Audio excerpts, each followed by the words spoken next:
I could feel the weight of 20 years in my shoulders as I adjusted my blazer before entering the restaurant. The familiar scent of success, a mix of expensive perfume and the subtle tang of power, wafted through the air. Le Bernardin was Anthony's choice, of course. Always the showman. Even now, 5 years after our divorce. My heels clicked against the marble floor, each step a reminder of how far I'd come from the uncertain 25-year-old who had married into the Willis family business. Back then, Willis Foods was a struggling regional distributor worth barely $5 million, drowning in debt and outdated management practices. Ms. Willis, the maitre d' greeted me with practiced deference, no doubt noticing the Cartier watch I'd gifted myself when we hit $50 million in valuation last year. Mr. Willis is already seated. I nodded, ignoring the subtle sting of still sharing his last name. After the divorce, keeping it had been a business decision, not an emotional one. The name carried weight in our industry now, weight I had built, brick by painstaking brick. As I approached our table, I saw them. Anthony, silver-haired and smug in his Tom Ford suit, and beside him, Ariana, his new wife, 30 years his junior and watching me with cool appraisal in her eyes.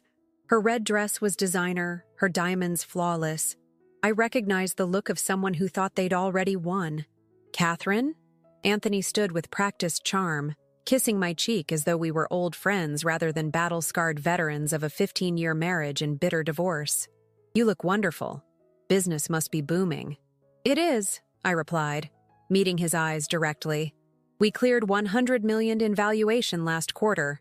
A flicker of something, surprise, perhaps even respect, crossed his face before the mask of confidence returned. The $100 million milestone was news, even to him. I'd kept that information close, knowing this meeting was coming. Congratulations, he said, gesturing to Ariana. Have you met my wife? Ariana has an MBA from Wharton. She's been giving me some fascinating insights into the business. Ariana extended a manicured hand. Catherine, finally. Anthony speaks highly of your determination. I smiled, recognizing the thinly veiled condescension. Determination is certainly one ingredient in the recipe. The waiter appeared with champagne, Dom Perignon, Anthony's standard choice when he wanted to impress, and poured 3 glasses. To success, Anthony toasted, his eyes gleaming with something I recognized from our marriage. It was the look he got before he thought he was about to win.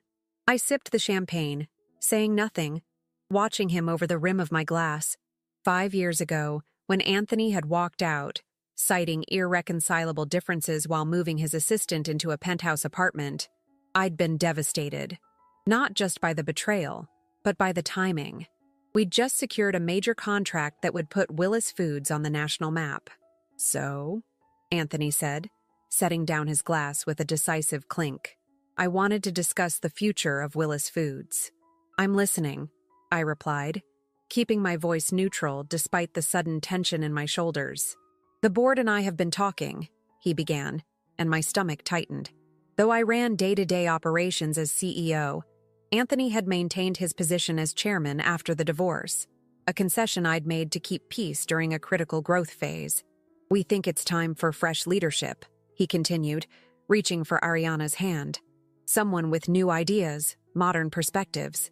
I felt the blood drain from my face as his meaning became clear. And you believe that person is Ariana? Anthony smiled, the same smile he'd used when telling me he was leaving. Ariana has impressive credentials. The board is excited about her vision for international expansion. The board hasn't met this month, I replied evenly, though my heart was hammering. When exactly did these discussions take place? Anthony waved his hand dismissively. Informal conversations, but unanimous support. We're thinking you might appreciate stepping back into an advisory role. Less stress, more time for whatever it is you'd like to pursue. I looked between them, Anthony's smug confidence, Ariana's barely concealed triumph, and something cold and clarifying washed over me. After everything I'd sacrificed, the nights spent poring over contracts, the client relationships I'd cultivated, the innovative supply chain model I'd developed that had transformed our company. He thought he could simply replace me with his new wife? I see. I said, reaching for my purse. I extracted a slim folder and placed it on the table. Before we continue this conversation, you might want to review these documents. Anthony frowned, opening the folder with obvious reluctance. As his eyes scanned the first page, his expression shifted from confusion to shock to something approaching fear. "What is this?" he asked, his voice suddenly hoarse.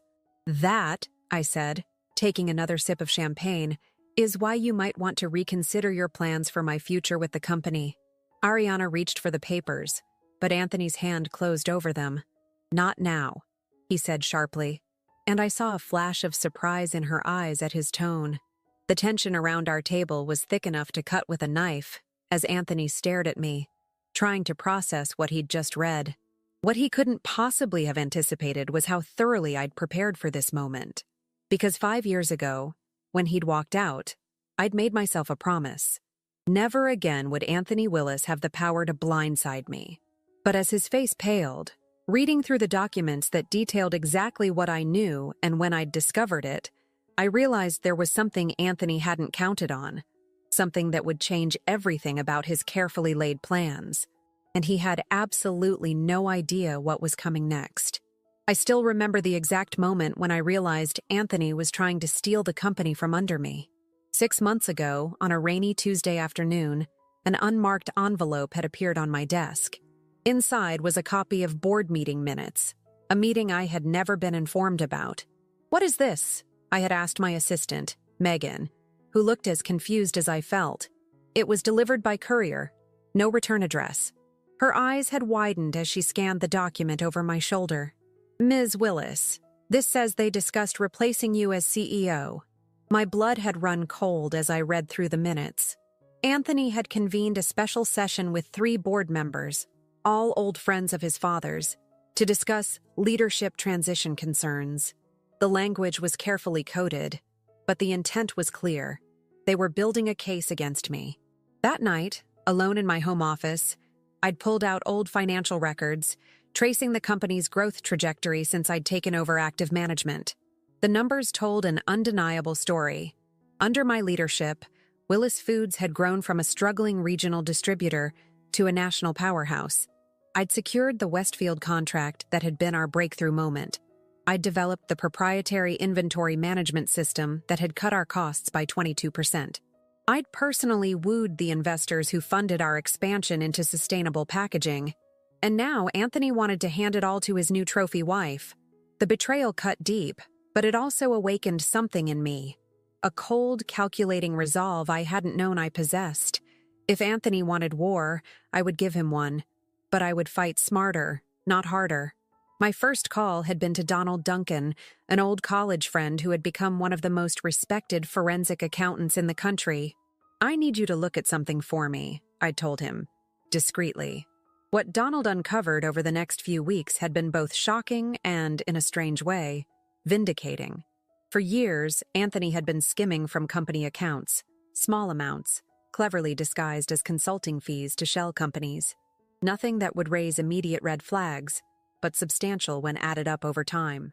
More damning were the emails Donald recovered, showing Anthony had been in talks with our main competitor, Archer Foods, discussing a potential merger that would effectively sell off our most valuable assets while securing him a golden parachute. "This is serious, Catherine," Donald had warned. "Not just grounds for removal from the board. This could be criminal." I had stared at the evidence, spread across my dining room table like a roadmap of betrayal. "What would you do?" I'd asked him. Donald had considered for a long moment. "Document everything. Build your case meticulously. Then decide whether you want corporate justice or legal justice." Over the next months, I'd done exactly that. Working with a small team I trusted implicitly, Megan, Donald, and Diana Moss, a brilliant attorney who specialized in corporate governance. I'd built an airtight case against Anthony. We documented every suspicious transaction, every undisclosed meeting, every conflict of interest.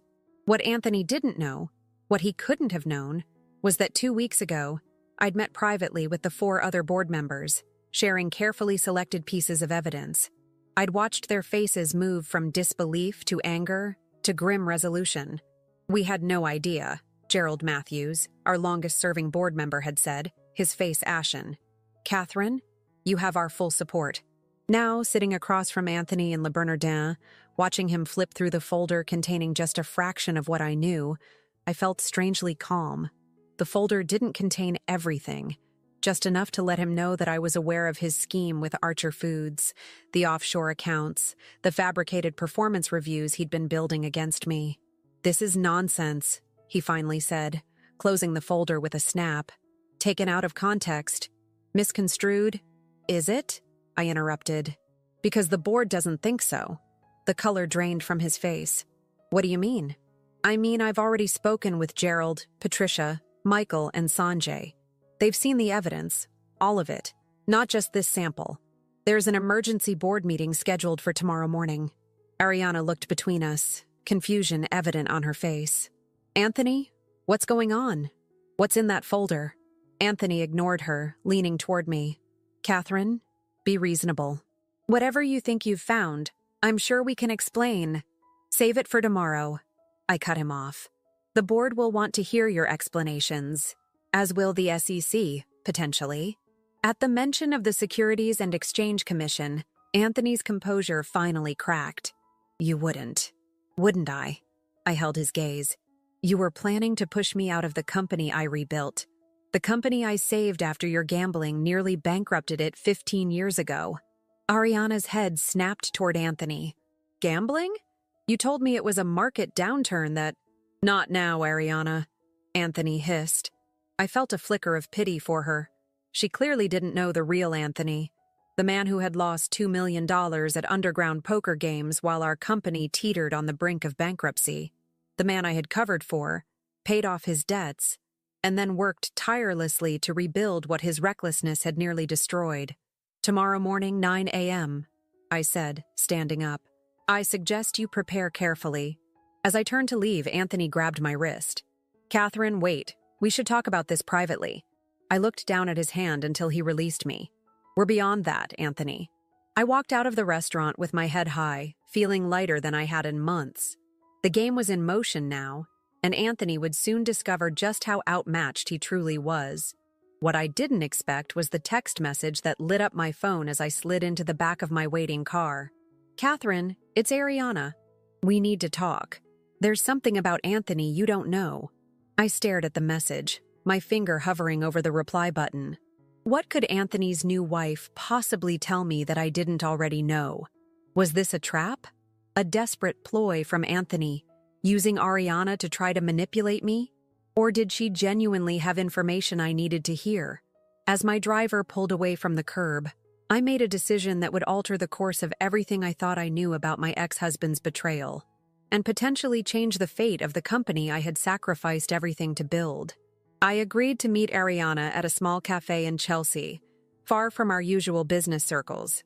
When I arrived, she was already there, her red dress exchanged for jeans and a simple blouse, looking younger and more vulnerable than she had at dinner. "Thank you for coming," she said as I sat down across from her. Gone was the polished confidence she'd displayed earlier. Her hands trembled slightly as she clutched her coffee cup.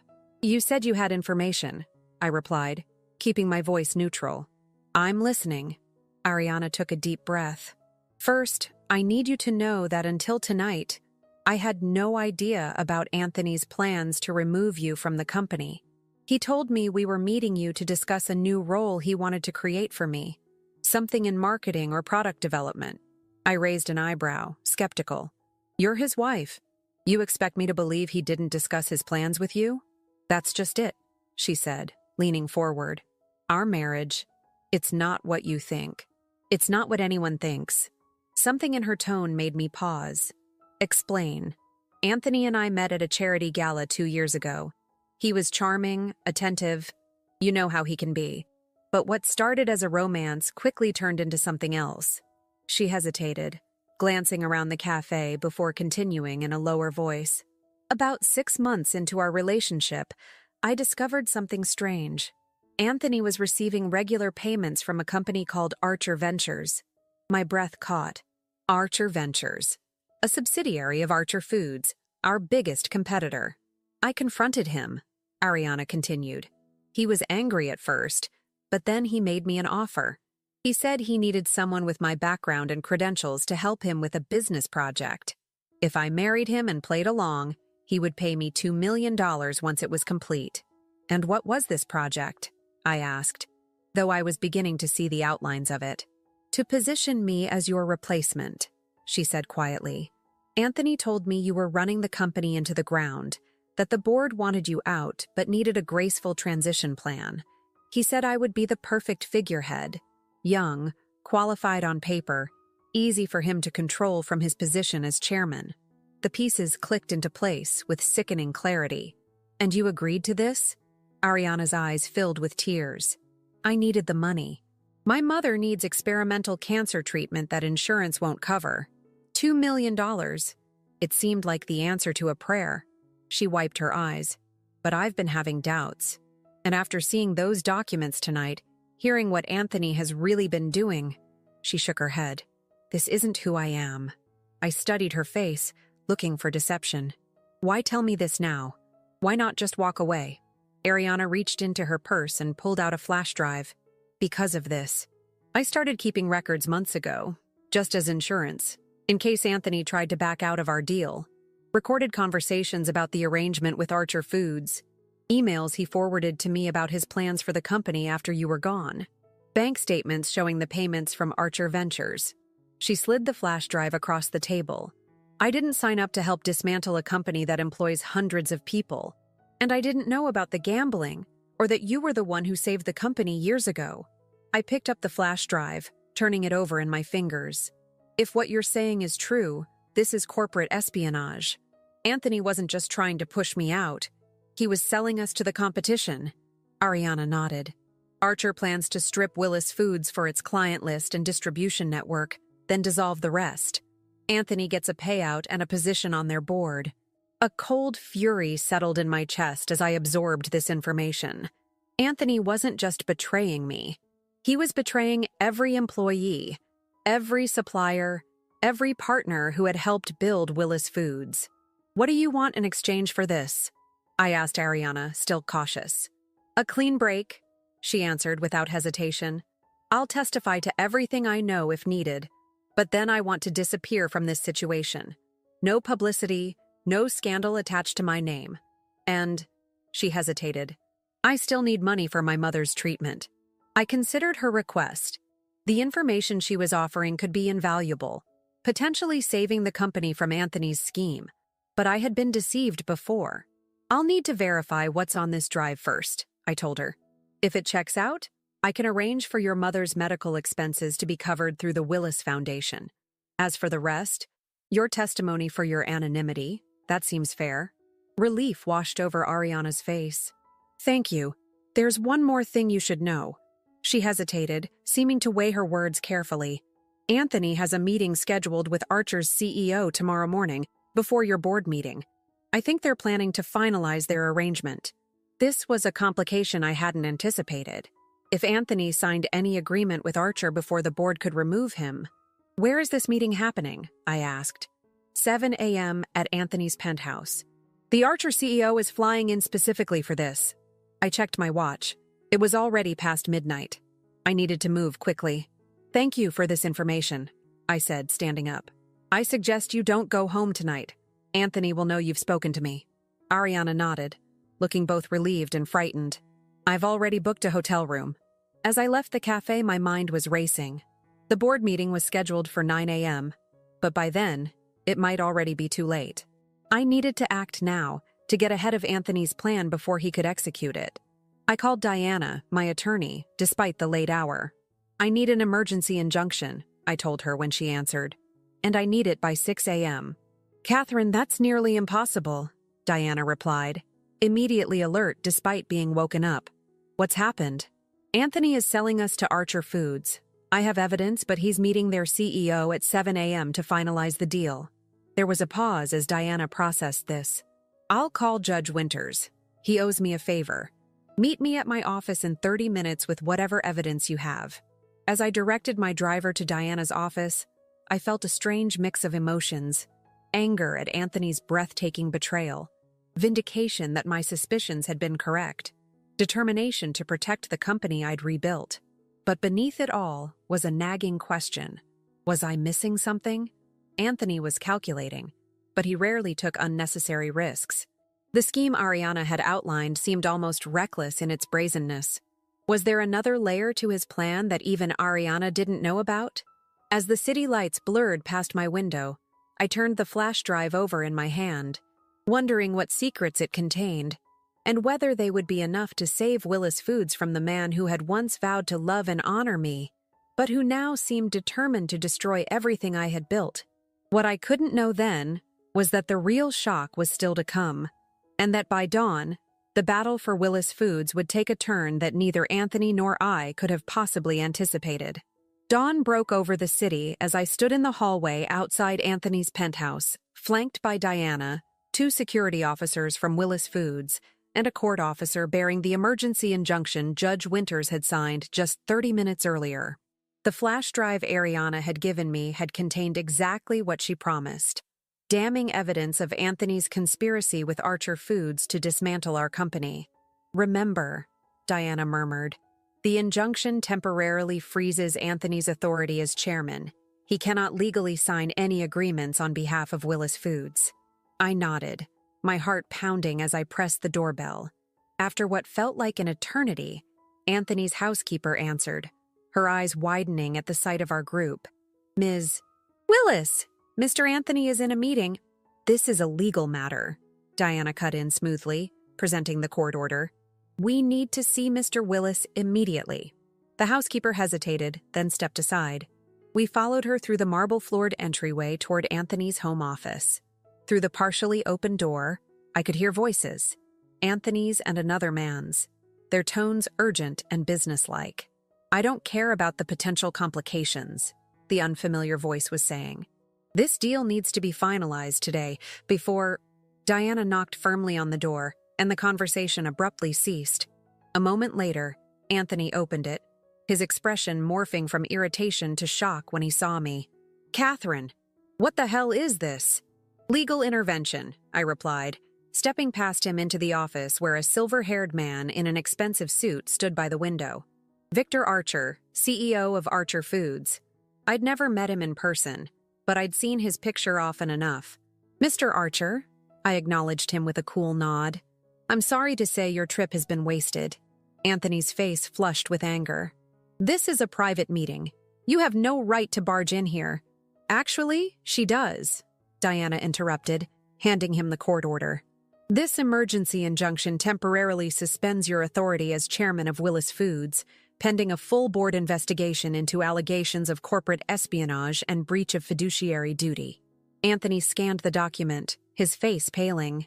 "This is absurd. You can't possibly have convinced a judge." "We have evidence, Anthony," I said quietly. "All of it.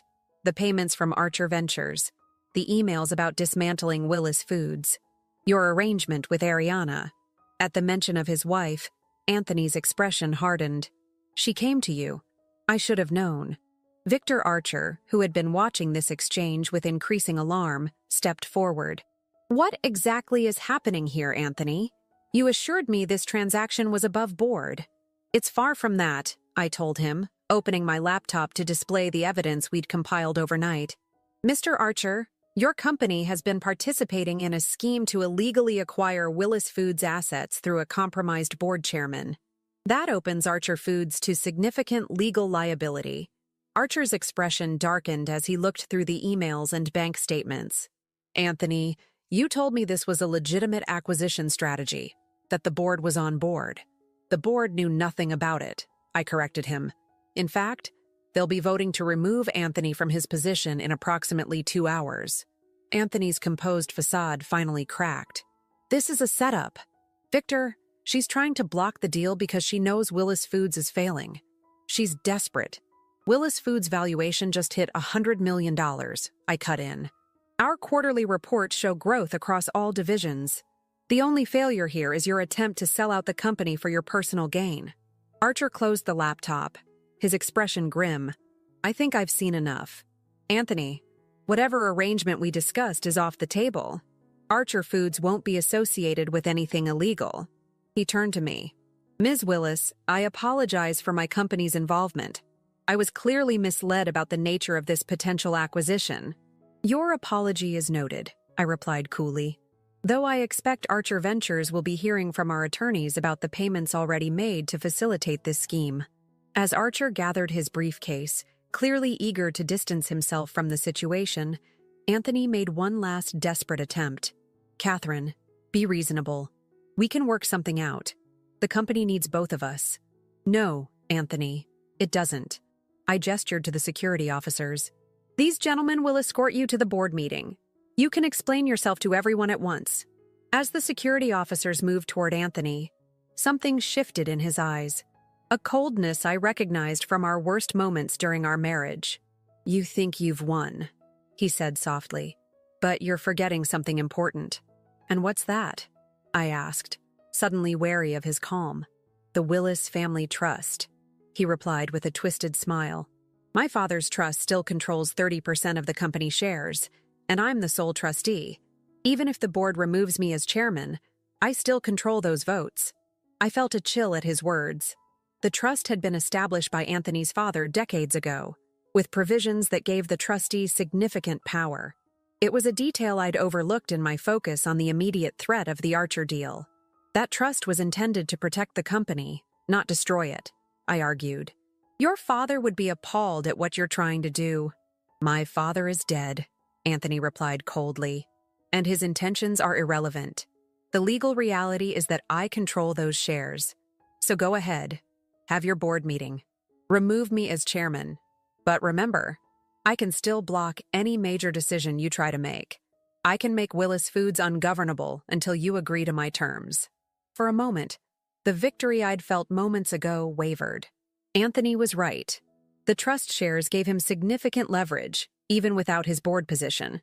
I'd stopped the immediate threat of the Archer deal, but the longer war for control of Willis Foods might still be in jeopardy.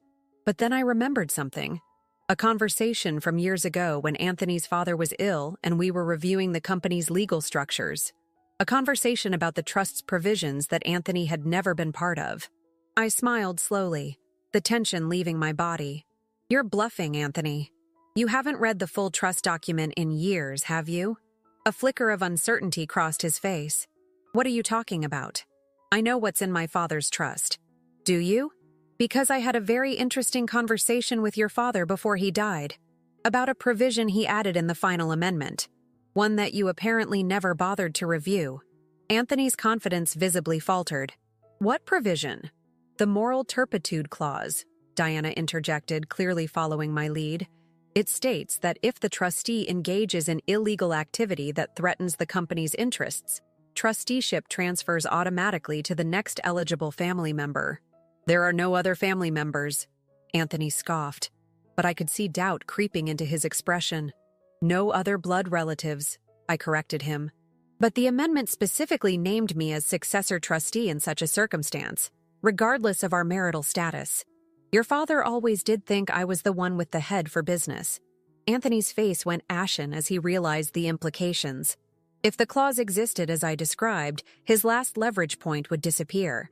The trust shares would come under my control. You're lying, he said, but his voice lacked conviction. That amendment doesn't exist. I turned to Diana. Do you have a copy of the complete trust document with you? Diana reached into her briefcase and extracted a thick folder. Right here, with all amendments certified by the original law firm. As Anthony snatched the folder and frantically began flipping through pages, I felt a wave of vindication.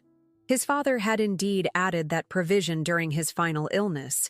A safeguard he'd confided to me was insurance against Anthony's worst impulses.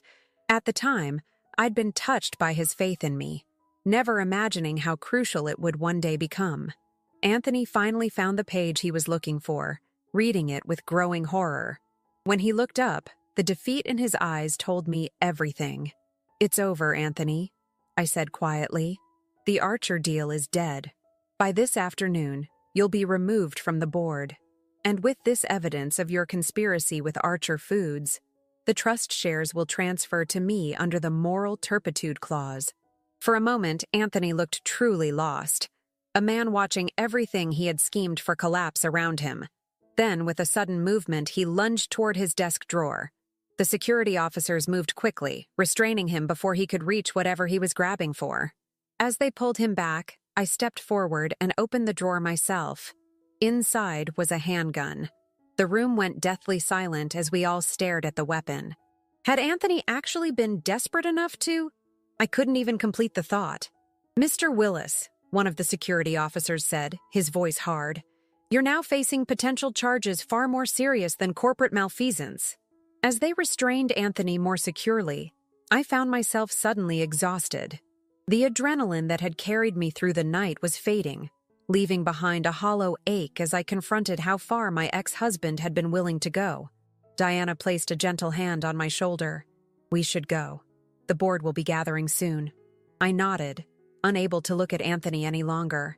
As we turned to leave, he called after me, his voice breaking. "Catherine, please. Everything I did, it was for us, for the company. You have to understand." I paused at the door, turning back one last time to the man I had once loved, once trusted with my heart and my future. "No, Anthony. It was always for you. The difference between us is that I built something you only know how to destroy." As we left the penthouse with Anthony in the custody of security and the police on their way, I felt no triumph, only a deep sadness for what might have been, and a steely resolve for what must come next. Because while the immediate battle was won, I knew the war wasn't over. The company would be shaken by Anthony's betrayal. Employees, clients, and investors would need reassurance. And I would need to rebuild not just the business structure, but the trust that Anthony had so callously broken. What I didn't realize, as I headed toward the emergency board meeting that would make all this official, was that the final twist in this saga was still to come, one that would force me to confront not just Anthony's betrayal, but a painful truth about myself that I had spent 20 years avoiding. The boardroom fell silent as I concluded my presentation. For the past hour, I had methodically laid out the evidence of Anthony's conspiracy with Archer Foods, his financial improprieties, and his plan to dismantle the company we had all worked so hard to build. The documents from Ariana, combined with Donald's forensic accounting findings, told a damning story. Gerald Matthews, our longest-serving board member, removed his glasses and pinched the bridge of his nose. I've known Anthony for 30 years. His father was my friend. I never imagined he would betray Willis Foods like this. The evidence is irrefutable, Patricia Winters, our newest board member, said firmly. We have no choice but to remove Anthony as chairman, effective immediately. The vote was unanimous. In a matter of minutes, Anthony's 2-decade tenure with Willis Foods came to an ignominious end. The board also voted to pursue legal action regarding the misappropriated funds and to invoke the moral turpitude clause that would transfer control of the trust shares to me. Catherine, Gerald said, after the formal business was concluded, the board would like to offer you the position of executive chairwoman in addition to your role as CEO. You've proven beyond any doubt that the future of Willis Foods is safe in your hands. I felt a surge of emotion, vindication, relief, a bittersweet sense of triumph. Thank you. I accept. As the meeting adjourned and board members filtered out, offering congratulations and support, I remained seated, suddenly overwhelmed by the events of the past 24 hours. Diana stayed behind, watching me with concern. You did it, she said quietly. You saved the company. I nodded, unable to speak past the tightness in my throat. 20 years of my life had gone into Willis Foods. 20 years of early mornings and late nights, of missed vacations and postponed dreams. To have come so close to losing it all. I should feel victorious, I finally said. But mostly I just feel tired. Diana understood. It's the aftermath of battle. The adrenaline is wearing off. She paused, choosing her words carefully. Catherine, there's something we need to discuss. About the trust. I looked up, sensing a complication. What about it? The moral turpitude clause will certainly be triggered by Anthony's actions, but there's a legal process involved. Anthony could potentially challenge it in court. I sighed, unsurprised that there might be one more battle ahead. On what grounds? The evidence is overwhelming. Not on the merits, Diana clarified. On procedural grounds. The trust is old, and some of its provisions aren't as clearly defined as we'd like. He could drag this out for months, maybe years. The thought of a prolonged legal battle with Anthony was exhausting. Even with him removed from the board, such a fight would drain resources and attention that should be focused on moving the company forward. "What are our options?" I asked. "There's one pathway that would be clean and immediate," Diana said. "But it's complicated." Before she could elaborate, my phone rang, a number I didn't recognize. I almost declined the call, but something made me answer.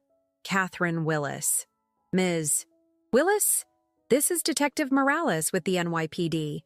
We have Anthony Willis in custody following the incident at his residence this morning." I closed my eyes, the reality of how far things had deteriorated hitting me anew. "Yes, Detective. Mr. Willis is requesting to speak with you. Normally, we wouldn't facilitate this kind of contact, but he's been insistent.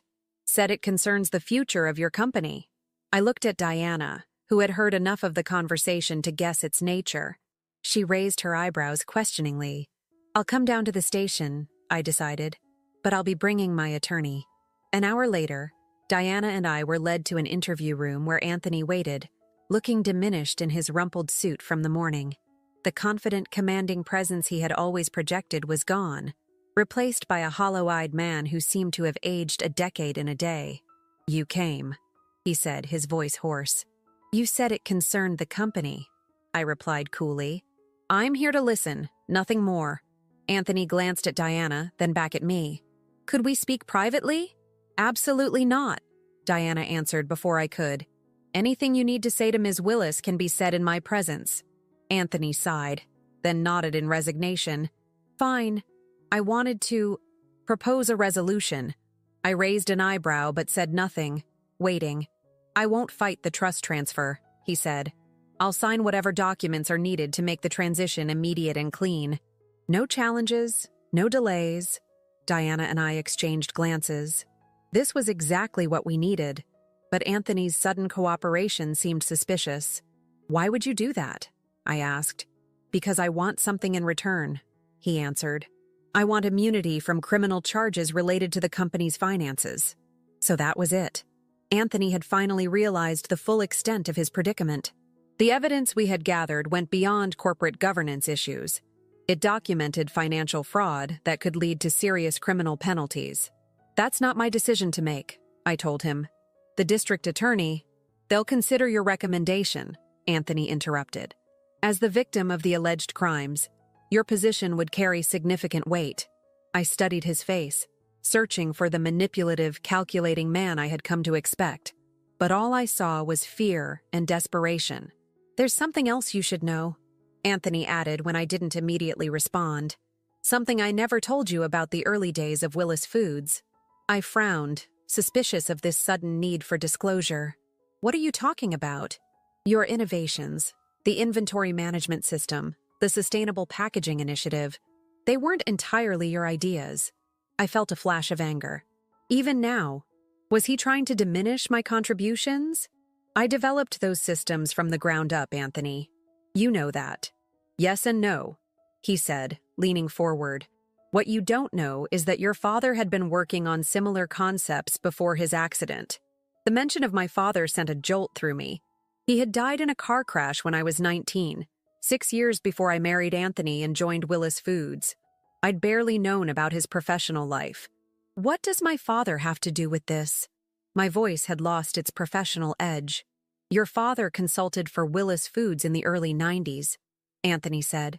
"He developed prototype systems that were remarkably similar to what you later created, especially the inventory management approach. My father kept all his work after he died, filed away as potential future assets. I struggled to process this information." "Are you saying you stole my father's work and hid it from me?" Anthony shook his head. "No. I'm saying when you joined the company and started developing those systems, I recognized the similarities, but I never showed you his work. I wanted to see if you'd arrive at the same solutions independently, and you did. It was uncanny." "Why tell me this now?" I demanded, my hands trembling slightly. "Because you deserve to know the truth, that the brilliance you've demonstrated, it's in your blood. The company was always meant to be yours, Catherine. In some cosmic way, you were finishing what your father started. I sat back, momentarily speechless. Was this manipulation? A final attempt to throw me off balance? Or was Anthony facing the ruins of his life, finally offering a truth he'd withheld for decades? Diana touched my arm gently. We need to discuss this proposal in private. I nodded, still processing Anthony's revelation about my father. We stepped outside, moving to a quiet corner of the hallway. He's desperate, Diana said immediately. He'll say anything. I know, I replied. But what if it's true about my father? Would Anthony invent something that could be so easily disproven? Diana considered this. Even if it's true, it doesn't change the legal situation. We need to focus on the deal he's offering. Immunity in exchange for a clean transfer of the trust shares. She was right, of course. Whatever Anthony's motivations for this last-minute disclosure, the practical matter at hand was resolving the trust issue without a protracted legal battle. What would you advise? I asked her. From a purely business perspective, taking the deal makes sense. It secures the trust shares immediately, removes any uncertainty about control of the company, and lets you move forward without distraction. I nodded slowly. And from a justice perspective? Diana sighed. That's not a legal question, Catherine. That's something only you can answer. We returned to the interview room where Anthony waited, his eyes following me with an intensity that reminded me of our early years together, before ambition and resentment had poisoned what we'd built. I'll consider recommending leniency, I told him, on one condition. Everything you just told me about my father. I want documentation. Every file, every note, every prototype he worked on. Relief washed over Anthony's face. It's all in a storage unit in Queens. I've kept everything. If what you've told me checks out, I'll speak to the district attorney, I said. But understand this, Anthony. This is the last time I will ever help you. After today, our paths never cross again. He nodded, a mix of emotions playing across his face. For what it's worth, Catherine, watching you build Willis Foods into what it is today has been remarkable. Whatever else happened between us, I've always respected what you accomplished. I didn't acknowledge his words. Some wounds went too deep for forgiveness. Some betrayals left permanent scars. 2 weeks later, I stood in my office, looking out over the New York skyline as the sun set, painting the city in shades of gold and amber. On my desk lay the final paperwork transferring the Willis family trust shares to my control, signed by Anthony and approved by the court.